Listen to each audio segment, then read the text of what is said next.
today we are going to understand the concept of how MVC is implemented in your Spring Boot. So MVC is a framework which is basically not generalized only for Spring Boot. It's a very general framework which is used by other technologies also. This framework defines the rules and the guidelines of how a web application has to be created. So it is one of the framework which was created and it's still very much relevant in the market to create the web application. So what exactly are the components that are part of this MVC framework and how exactly that we can mold it in my Spring Boot project is what is the purpose of this session. So MVC or the model view controller is a widely used software design pattern that separates the application into three interconnected technologies or the components. That is my model component which deals with the data that is going to roam around in my application. Model component also deal with the database connectivity, how to interact with my backend database. View component basically defines what my user is going to see. What exactly is the response that my user is going to get. So in my traditional web applications, my view used to be an HTML page which was sent as a response from my server to my client, that is to my browser, and that is what my client used to view. But in this era of REST API, when we are using majorly your Spring Boot for the REST API creation, the view is no longer a view that is in a form of an HTML. The view actually is a JSON file or a JSON code which will be returned back to the client. Now this client can be a front-end application which will be consuming your JSON. So MVC architecture is still very much relevant in your Spring Boot even if we are working with the creation of your REST API.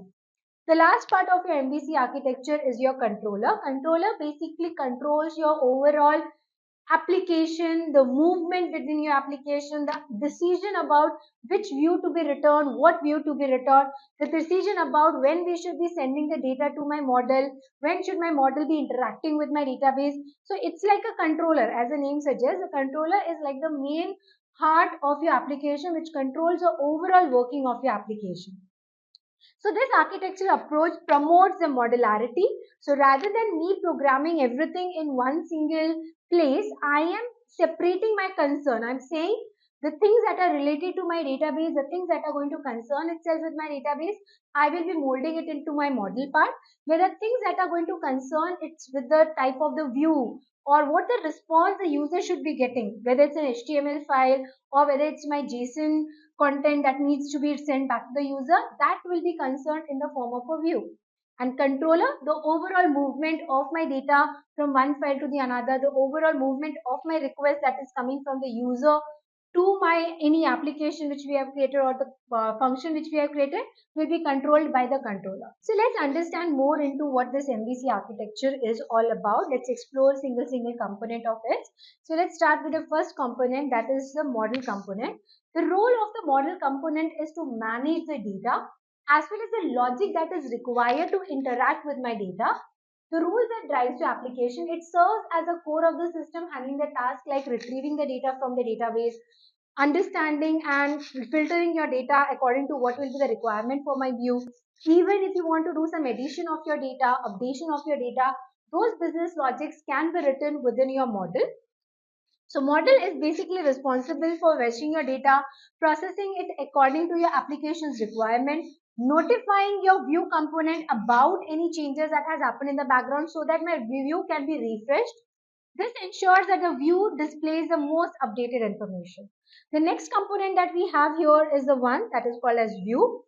So view is basically going to be used for displaying my data. The view is responsible for displaying the data to the user, often through HTML pages, user interfaces, and templates. It is also there to get the feedback from the user. So you will provide you an update. It provides the feedback to the user such as if there is any error in the application, that will be also presented in form of view so that the developers can work on it, or the confirmation dialogues to enhance the overall interactive experience with the user. And the last part that my view can be used is to get something from the user. So at the end of the day, my entire application will work in an interactive manner only if the user gives me some input. So for user input, we will be working with views, that is in form of HTML forms and all. So view will also accept the user input such as your form data or pass it to the controller for processing. So first thing that will be presented to me will be a view. View will interact with my end user. End user will provide with some information which will be given to the controller. Controller will pass on this information to model. From the model, maybe my view will get updated or a new view will be presented in front of you. We'll understand this overall flow in few minutes. What is a controller? So if I talk about controller, controller manages the user input. From the view, the input is coming first to the controller, interacts with the model and the view component. It processes your user request, whatever the request for the next view or the user input request that is coming, everything is handled by it. It updates your model data. If any changes are to be done from the view towards my model, it will update my model about it, and also will select the appropriate view to display. So at the end of the day, as I said, your controller is a main decision point, or I would say the controller is the one which, as a name suggests, controls the overall flow of the things in your application. Controller receives the input from the user, processes the data using model, and selects a view from the output. Controller is typically implemented as a classes that handles the user specific actions such as your button click or the form submission. So in my controller, we will be having multiple methods created that are going to be called as per what exactly is my URL requested. So here also in my Spring Boot, we will be having a controller class with multiple methods to be taken care of individual requests that will be coming. So let's discuss about the overall architecture, exactly how my MVC is going to work. So my MVC architecture separates my application into three interconnected components, that is your model, view, and controller. This clear separation of concern allows for the better organization, maintainability, flexibility in the software development. So the user interacts with my view. So first time when my application is going to be loaded, the user is going to get my view, which represents the user interface. The controller will then process. So let's say in the view, we are asking the user to give me some information. Let's say it's a login page. So in the login page, user will enter his login name, username, and the password. And then he will click on the login button. As soon as he clicks on that login button, the request will be again translated to my server. And in the server, the first thing that it will be encountering is my controller. You can think of controller as my front warrior. So in a battle, we always have a list of warriors who are very strong, who can bear any type of an attack, and controller is that. So before my data can actually move on to view or model, my controller is the one who is going to deal with every type of the request. So controller will process my user input and updates the model, which manages the application's data and the logic of how it should be updated in my database. The model then notifies a view of any changes, and the view will update the display accordingly. If the same view has to be updated, maybe another view we will have to update according to the user input. Let's say the login username and password are correct. So we will move on to one view, or if the username password is not correct, we will move on to the another view. So model will play a very decisive point as to which view needs to be selected. This cyclic flow of the information between the components allow a modular and scalable architecture. So this flow is going to be repeated. It's a cyclic flow as the name suggests. Controller view, model, controller view, model, control, model view. This is something that is going to on cycle for every request that is going to come from application. Let's understand how the things are done in my Spring Boot now. So in my Spring Boot from my browser in a form of a URL, when a request will be received by my server, it will be received by my controller. As I said, controller is my front warrior who is going to receive all the requests. Based on the request it has received, if let's say any data has to be updated in my database, it will be sending that data to my model. Now my model is comprising of multiple components. When we are going to talk about my Spring Boot, it comprises of repositories. So repositories are set of interfaces that we will be using later on when we are going to create SDPI to interact with my database. So it's going to provide us with some set of functions, set of already defined functions, or we can also create those functions wherein the functions will be automatically mapped into my SQL queries. Wherein we don't have to manually write the SQL queries, we will be just calling the functions automatically. Because of my JP implementation, the queries will be auto-generated and this overall database interaction will be possible. In order to call these methods, we are not going to interact directly with my repositories. Rather, we will be creating some service classes. So these service classes will be used to interact with my repositories And if let's say I want to do some other logic checking whether all can access my repository or not, so it's like a service. It's like a service provider class. From my controller, the request will first go to my service class, from the service towards my repository. Now, what exactly my repository and my service will be created on? It will be created on the base of my entities. Normally, these entity classes will be normal POJO classes, which will be mapped exactly with my database tables. So, whatever is the structure of my database tables, we are going to replicate in a form of my entity classes. So, the columns here will become my fields, and that mapping will be automatically taken care of by your repositories of how the object of an entity class needs to be converted into a row of a table. So that will be taken care by the internal jar file or internal starter file that we are going to add later on. That is your JPA starter file. We can also have some component classes. So my normally if you see some additional classes like a bean classes, some bean methods if you want to implement for the configuration purpose, we can add it here.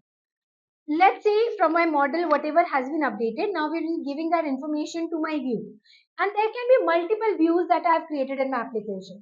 So my controller will play an important role once again here in deciding which view to send. So as I said, my model will go and check whether my username and password is correct or not.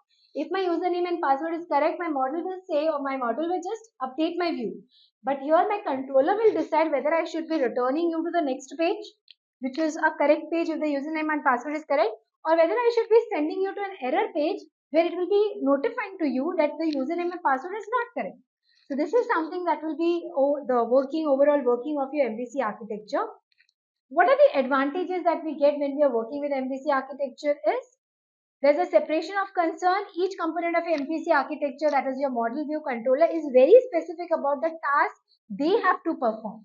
So they are not going to mingle around with each other's tasks. So whatever is a view part, HTML part, or the view that the user has to see will be putting in the view part. Database interactive part will be putting in the model, and overall controlling part of both putting the data from one place to another will be implemented using the controller part. Maintainability, changes to the model or the view does not impact your controller, allowing for the easier updates and bug fixes without disrupting your overall application. So you want to change the color of your view, you want to change the database in the background, or you want to add an extra field in your entity class. It's not going to overall affect your application work because we have separated the concern. So whatever is the concern of database, we will just update the model. We are not going to, and this is not going to affect overall your view and your controller also. Scalability, the parallel development of different parts now. So view is getting developed separately, the model is getting developed separately, your controller part is getting developed separately. So we get more leverage of doing the things parallelly here and a faster process. So parallel development of different components handled by MVC helps in scaling the application to meet the growing demands. Testability, because my components are separate, I can test my model part separately, I can test my view part, I can give some dummy data to my view and check how is it getting viewed. I can give some dummy data to my model also to check how it's getting updated in my database. I can create dummy models and views to check whether the controller is working properly or not. So since my concerns are separated, I can test them separately as the requirement will be there. But there are few disadvantages also while using the MVC. It is little complex. So many components, so many elements that we need to consider. So initial stages may the developer can get little bit confused how to go about it. So MVC pattern can introduce complexity, especially for smaller application. It's very good if you have an enterprise-based application, but for creating a very simple application of just 2 or 3 pages, creating model, view, controller, all three can just increase the size of the application, which could have been done in 1 or 2 code of lines or 1 or 2 pages of code also. So due to multiple components that must be interacted with each other, learning curve. So developer has to spend little bit of time more as compared to learning some other technology on MVC. So developer may need some significant time and effort to properly learn and implement the MVC, as it requires an understanding of distinct roles and interaction of overall processing of your model, view and controller and how they are interacting with each other. Performance overhead, the additional layer of abstraction in your MVC pattern may introduce some performance overhead as the data must flow through various components before reaching its destination. So model is getting the data from the database, from there it is updating my controller is updating the view. So it's going through too many abstraction layers to actually reach to its destination, which will actually affect the overall performance of my application also. So these are the different layers which we are going to talk about when we are going to create a project. So we are going to have an entity which is going to define the domain of my project, represents a data model or a business objects, like for example the user class whose table might be present in my database. Then we have your DAO or DAL or repository, like in Spring Boot we are going to call it as repository, which is going to contain the methods. See, in older versions that we used to have when the repository was not in the picture, we as a developers used to write the functions which included my SQL query of how to interact with my database. But because of this repository introduction, we as a developer has to now just concern ourselves with the method creation. There is a proper syntax in which you need to create this method. Automatic query generation will happen because of the inbuilt incorporation of your Hibernate framework within your JPA starter. So we'll see that later. So it handles the CURL operations like user repository interface for your database interaction. Then you have service class. So we are not going to make a call to my service repository methods directly. Rather, we are going to create a service class which will receive the request from the controller and then it will pass on the request to the repository. So it will contain a business logic because repository methods are just the methods which are going to generate the query. Now to actually pass on that data to my query, we may need to do some updation in my data, or we may need to combine my data and then present it to my repository. So that business logic can be written in my service. So we can create a class like user service for user related functionality that you want to add here. And we have a controller which handles all the requests. So first thing that will be interacting with the user will be a controller. It invokes your service layer and returns the appropriate response. So for example, here we can create a user controller for all the user endpoints. User endpoints are nothing but the URLs which will be mapped with the methods inside your controller. Now, in order to work with this overall architecture, we will need some help of the files, the additional files which we will be having here. So, see, most of the things in your Spring Boot are auto-configured. But I as a user may have to apply some configuration, like I want to change the port number of the server, my Tomcat server. By default, Tomcat server is working on 8080 port number. I want to change that. I want to indicate my database connectivity, which is a URL, which is my username, password. So those all configurations which are user defined, which are not by default part of your Spring Boot, can be implemented using the configuration file. So in Spring Boot, we have this application.xaml configuration file. It's a configuration file for the application settings such as your database connection, user ports, and other environment specific details.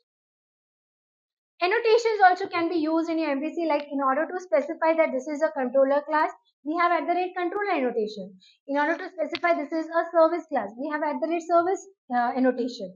In order to specify that this is my repository, we have @repository annotation. Within my controller, as I said, we are going to define methods for each endpoint. So every method will also be annotated with maybe my request mapping or get mapping or post mapping, or further many methods are there. So these annotations will be used in your application to make your Spring Boot project. So annotation in MVC framework provides a declarative way to configure and manage the different components such as your beans, entities, services, and your controllers. Commonly used annotation will include your @auto_while, which we have seen earlier also. So let's say you have created a service class, you have annotated it with the @service annotation. Now you want to use that service class within your controller class. So you will have to auto-wire it. So object you will not create, object will be automatically created by your Spring Boot, but you have to auto-wire that service class's object within your controller with the help of this annotation called as @auto_while. @repository for your data access layer, @override to indicate that this method has been override, and there are many more annotations which you will see practically how it is implemented. So overall in this session we have covered out what is MVC, what exactly is the role that my model, view and controller will play in my application development. We have also seen the architecture, how it is separating each components into different parts here. But we have also talked about what are the advantages and disadvantages we are getting when we are working with MVC architecture. I hope this session was helpful for you. Thank you everyone.